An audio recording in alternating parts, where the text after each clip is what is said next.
저 사람의 절규다. 화산 폭발.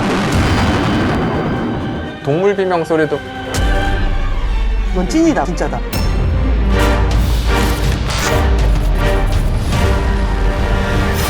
안녕하세요. 당혹사 감독판 다시 쓰는 음모론의 변형주 도슨트장인 김찬용입니다.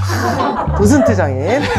첫 시간 어떠셨어요? 되게 행복한 경험을 해가지고 말씀 너무 잘하셔가지고 약간 관람하는 맛이 있었다. 행복을 퍼주는 사람이야. 응? 오늘 소개해줄 미술사의 주인공은 누구입니까? 근대 회화를 대표하는 노르웨이 출신의 화가이고요. 제일 유명한 건 무조건 하나라서 딱 보시면 아마 뭉크.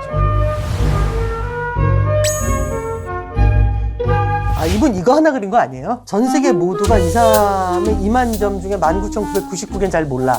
딱 하나는 누구나 알아. 그게 바로 절규. 저는 이 절규를 보면 영화가 떠올라요. 나 홀로 집에. 케빈. 케빈이 화장실에서 아빠 화장품 이렇게 딱 파해가지고 막 소리 지르는 장면이 실제로 이 장면에 대한 오마주로도 많이 소개가 되죠. 대본상에는 그냥 로션을 바르다가 놀라서 손을 뗀다 정도인데 맥컬리 컬킨이 스스로 아이디어를 냈대요. 근데 이걸 토핑사의 대표였던 조 로스가 보고 야 포스터 이걸로 해.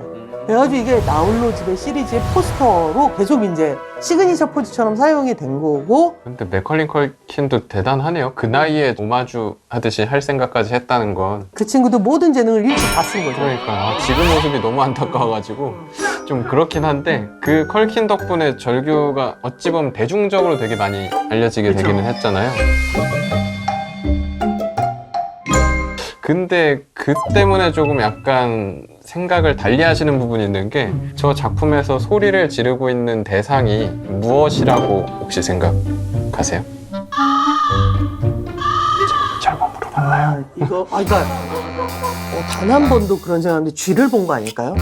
밑에서 지나가는 쥐라든가. 쥐가 됐든 뭐가 됐든 무언가를 보고 소리를 지르고 있다. 저 사람의 절규다 라고 생각하시는 경우가 있는데 뭉크가 이 작품에 대한 기록을 남겨놨거든요. 네. 그 글을 보면은 대상이 인간이 아니라는 걸 알 수 있습니다. 아 정말요? 나는 두 친구와 함께 길을 걷고 있었다. 해가 지고 있었고 약간 우울한 기분이 들었다. 그때 갑자기 하늘이 핏빛으로 변했다. 나는 불안으로 몸을 떨며 서 있었다. 자연을 꿰뚫는 거대하고 끝없는 절규가 들리는 듯 했다. 길을 막은 거구나. 그쵸. 손일치가 포인트인 게 컬킨은 약간 꽃받침처럼 하고 본인이 내지르는 느낌이라면 뭉크의 작품은 손위치가 귀에 그렇죠. 비명이 들려와서 그걸 막고 있는 형태로 보는 게 맞다. 실제로 이 작품이 노르웨이어로 이제 표기됐을 때는 스크리크라고, 이게 영어로 하면 스크림이거든요. 직역하면 비명 이런 가깝네요. 제목이 더 가까워서. 근데 무슨 소리를 들었을까요? 한 번에 이해하기 힘든 그림을 보면 이거 누가 그렸니? 그 사람 누구니? 뭐 하는 애니? 그 삶과 되게 막 엮으려고 하고 그렇게 접근을 하잖아요. 그럼 이분도 이제 고흐처럼 또 당대에 몰라줬다가 후손들만 행복해지고 막 이런 상황이었을까요? 사실 이 작품이 처음 등장했을 때까지만 해도 고흐 세상 떠나고 이제 3년 지난 시점이었기 때문에 인정받지 못하는, 이건 고흐보다도 더 제정신이 아닌 사람 같다 비난하는 여론이 처음에는 사실 더 컸었고 좀 맞아. 머리카락도 안 그렸어. 그쵸. 그러다 보니까 이게 작품에 누군가 낙서해놨다라는 것까지 이제 발견이 되죠. 진짜? 미친 사람만이 그릴 수 있다. 못된 거 아니에요? 그쵸. 이것도 사실 처음부터 바로 발견된 게 아니라 되게 흐릿하게 연필로 이렇게 써있는 느낌이라서 발견 못하다가 처음 전시되고 한 11년 정도 지난 이후에 누군가 이렇게 유심히 보다 보니까 여기 미친 사람만이 그릴 수 있는 그림이라고 써있다 하고 이제 발견은 그때 이제 처음 된 거죠. 잡혔어요, 범인은? 네, 그게 혼내야 돼. 올 초에 이거 범인이 누구다라고 밝혀졌죠. 공소시효 다 지났네. 공소지효도 어찌 보면 필요 없었던 게 뭉크 본인이 뜬 것이다. 사실 진짜? 노르웨이 오슬로의 국립박물관에서 이 작품에 대해 적외선 촬영하면서 좀 디테일하게 분석해보다 보니까 날려쓴 필체가 뭉크가 평상시에 일기 같은 데 쓰던 글하고 필체가 똑같다. 지가 그려놓고 지가 쓴 거예요. 그쵸. 주변에서 사람들이 미쳤다, 미치광이다 이러니까 분노였는지 아니면 약간 반발 심리였는지 모르겠지만 뭉크가 이건 직접 쓴 것이다 라고 이제 추측이 되고.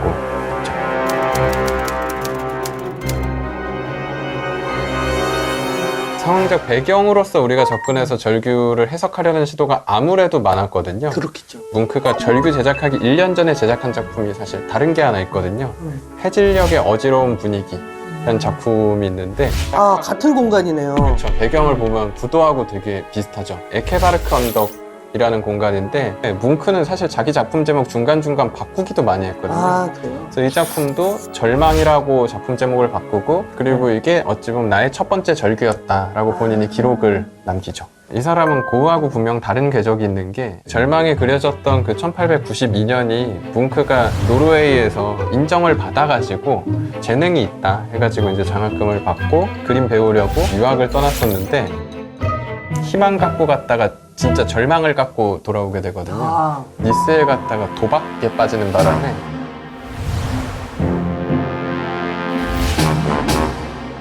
아이고 인간아. 이 사람이 너무 거기 빠져가지고 돈을 다 탕진해버리다 보니까 우울하게 절망에 빠진 상태로 돌아와서도 눈앞에 막 금화하고 요즘으로 따지면 침만 보여, 화투장만 보여 막 이 상황이 돼 있다 보니까 도박의 끝이 좋을 수가 없잖아요. 그렇죠. 장학금을 끌어안고 갔는데 이게 뭐 그 사람한테 시드머니 아, 장학금을 날린 거예요? 네.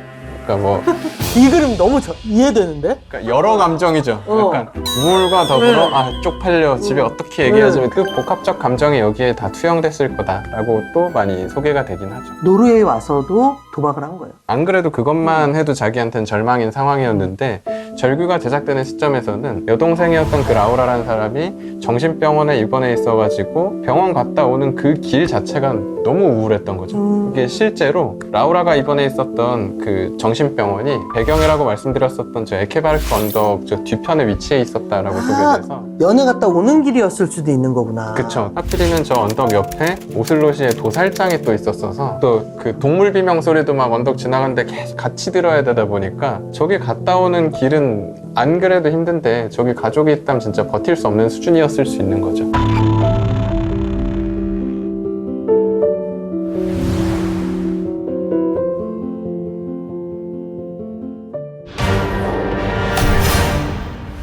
충분히 그러면 이제 이 그림이 어떤 절망감인지 어떤 비명인지가 느껴지는데 꼭 이거 이제 과학으로 비비시는 분들이 있잖아. 그 미국의 한 천문학자가 왜 그림의 배경이 붉은 하늘일까? 연구한 끝에 작품 속 비명의 정체라고 추정되는 소리가 이거다. 또 좀 공포스러운 거. 그죠?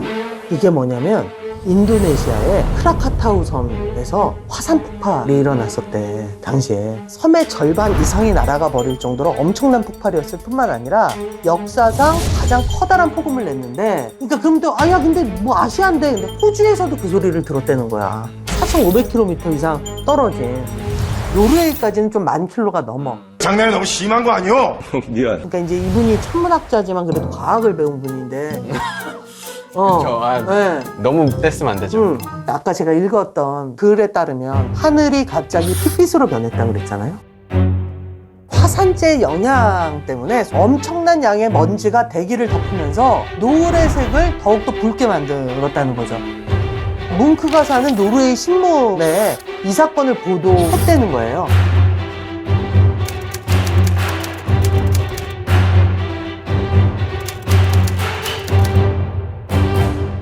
그러니까 뭉크가 본 게 노을이라면 그림 속 방향이 이제 남서쪽이어야 되는 거예요. 그래서 연구팀이 오슬로에 직접 가서 지형을 확인해 봤더니 인물이 등지고 있는 쪽이 딱 남서쪽이라. 그동안 한 번도 보지 못했던 새빨갛게 타오르는 듯한 일몰을 봤다면 영감을 받을 수도 있지 않냐.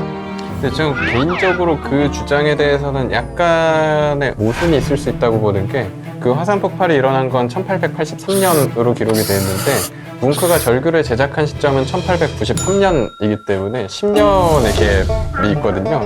이 천문학자 이 사람 안 되겠는데?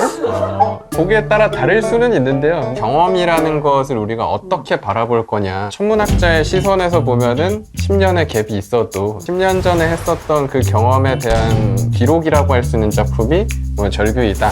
우리 같은 음모론 전문가들 입장에서 이런 거는 그냥 빼요. 10년 동안 있어.